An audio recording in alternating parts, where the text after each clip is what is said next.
Yo tout le monde, c'est Nil, j'espère que vous allez bien. Aujourd'hui, je vous retrouve pour vous présenter une des recettes les plus appréciées des Français selon une étude réalisée par moi-même sur une population de 2 personnes, dont moi et mon coloc, les lasagnes.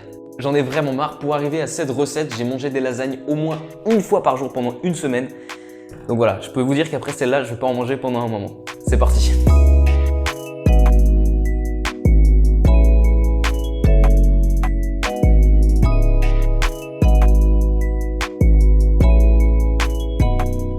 Première chose, on va avoir besoin de bouleau végétalienne et puis ça tombe bien puisque j'ai fait une petite vidéo là-dessus en lien dans la description.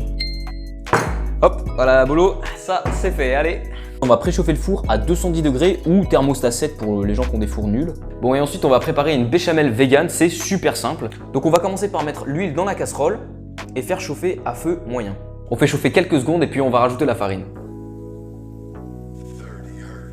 On mélange bien pour pas qu'il y ait de grumeaux. On fait revenir ça quelques secondes et puis on va rajouter 625 ml de lait de soja, une demi-cuillère à café de sel et à peu près la même quantité de muscade. On va rajouter un petit peu de poivre et puis on va attendre que ça réduise doucement jusqu'à ce qu'on obtienne une texture de béchamel, c'est-à-dire encore liquide mais quand même un tout petit peu épais. J'ai essayé avec plusieurs types de farine et souvent dans les recettes que j'ai lues, on voyait de la farine de riz. Il n'y a pas vraiment une grande différence entre la farine de blé et la farine de riz, donc j'ai pris de la farine de blé, comme ça c'est plus accessible pour tout le monde. Mais si vous voulez faire sans gluten, n'hésitez pas, prenez de la farine de riz, ce sera vraiment exactement le même résultat.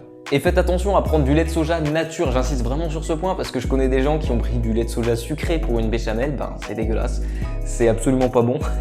Donc faites vraiment attention à ça. Si je peux vous donner un conseil, c'est de mélanger pendant que vous rajoutez le lait de soja avec un fouet. Ici, j'ai pas de fouet en silicone et comme c'est une casserole anti-adhésive, je voulais pas la rayer, donc il y a quelques grumeaux.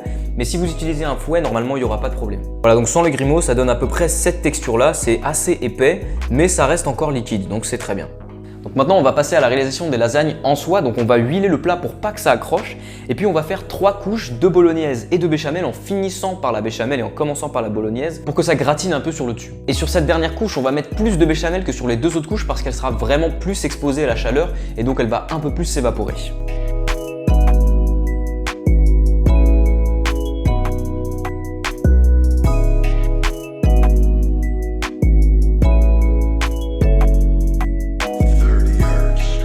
Pour ce qui est de la bolo, il faut pas trop en mettre, sinon les lasagnes elles risquent de se péter la figure un petit peu une fois dans l'assiette. Par contre pour la béchamel, vous pouvez vraiment y aller parce qu'elle va beaucoup réduire à la cuisson.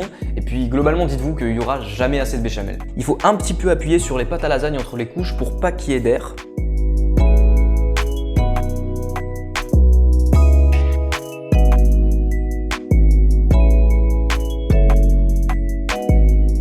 Puis maintenant, on va les enfourner dans le four bien chaud pendant 35 minutes.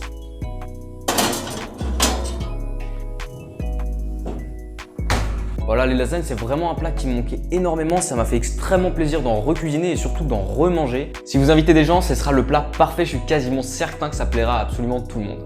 Au bout de 35 minutes, vous sortez vos lasagnes, vous découpez une part, vous la servez à vos potes et puis vous kiffez votre soirée.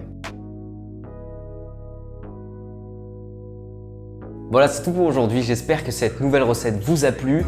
En tout cas, n'hésitez pas à me laisser un pouce bleu ou à vous abonner, ça me ferait hyper plaisir. Et puis moi, je vous laisse, je vous fais des gros bisous et puis à bientôt dans une prochaine vidéo. Peace.